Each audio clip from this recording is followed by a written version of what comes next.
Hey, everybody. Happy Friday. It is the 22nd of October. I'm actually in Saratoga. I'm not in Chico, at friend's house because we're going to go see Hamilton tonight at the San Jose Center for Performing Arts. I'm pretty excited. We got very affordable tickets through a fundraiser. So, yay. Um, yeah, not throwing away our shot. Going to see Hamilton. So, I wanted to do a quick check in. We're starting, you did, of course, as usual, this class, just continues to blow me away. So great work with the free verse novels. I'm so glad that you mostly liked them because I wasn't sure what reading them would be like if you hadn't really read those before. So now we're going to kind of level that up even a little bit more, and we're moving into graphic novels, which I know some of you will love. If you grew up reading comics or you still read comics, you'll love a good graphic novel. And these are a nice selection. I really like these ones. I don't think anybody chose Dragon Hoops, which is interesting because it just won a ton of awards.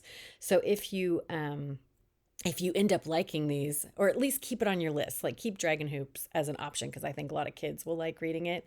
Um, Same author who did American Born Chinese, another great, very canonical graphic novel. So yeah, graphic novels, which is also going to change your reading practices a little bit, because it's going to I want you to think through, like, do you end up looking at the images? Do you just look at the writing in the comic?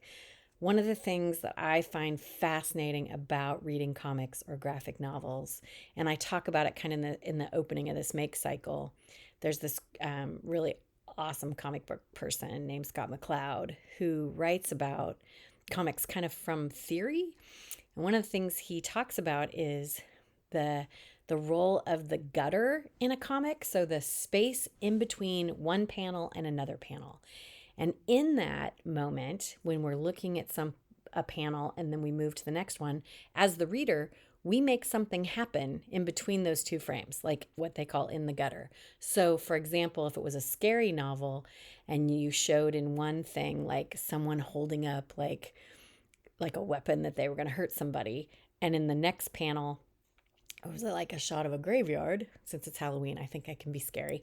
Um, you, as the reader, you imagine something that happened between this weapon and this graveyard. Like you're imagining a story. So a lot happens in the gutter, in that liminal space in between panels. So I just find that totally fascinating. And sometimes I don't think graphic novels are any easier to read. In fact, for me, they're harder. They're not my first go-to choice of a genre. I have to kind of push myself to read them. But for reluctant readers, sometimes they really get into graphic novels. So knowing them as a future teacher or current teacher is, I think, an important genre to be aware of. So we're going to jump into them. Um, so, one heads up for coming up is I'm trying to give you just a little bit of break because I know that this is the time of the semester where everything hits. So, I want you to notice that we don't have something due on Wednesday like we usually do. It's due Friday. It's a little bit longer. It asks you to summarize the initial thoughts about your graphic novel. It's asking you to look at a resource from Scholastic about how to teach with graphic novels and to look at a couple of their resources and talk about it, some links that you'll choose from, kind of like you did with Nerdy Book Club. And then it asks you to take one of their guiding questions and think about a response with the graphic novel that you're reading. So that's due Friday instead of Wednesday. So a little bit longer, but and then because Sunday is Halloween, and I know so many of you have kids, and I would imagine either do, even if you don't celebrate like a Halloween, it's kind of a fall, thing. So I didn't make anything due next Sunday. So really just Friday this week is the only time something's due. And then again the following Wednesday, where you'll take a different one of those questions for your graphic novel. And then you'll end, as usual, with a make, which I hope you'll take me up on maybe trying to make your own comics. Either comics that summarize the book or provide a new scene, or a comic of you as a teacher in your future classroom, or something about your kids or whatever. So, and if you're like, oh my God, that sounds hard, then yeah, whatever make sounds good. I did give you a couple of thoughts of, there's some great digital comic generators, Pixton and I think Make Believe Comics is the ones I linked there, that will help you if you're like, I can't draw, which I would say. Then you can use those. They have some good stock characters and things that help you make a digital comic. So you might try that out. It's great to use with kids.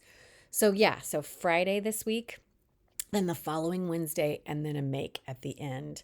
So yeah, and then after graphic novels, we'll go into young adult novels, which I'm really excited for you to read. So thanks everybody for your awesome work. I still owe you some golden lines from this time, and I will make that happen soon.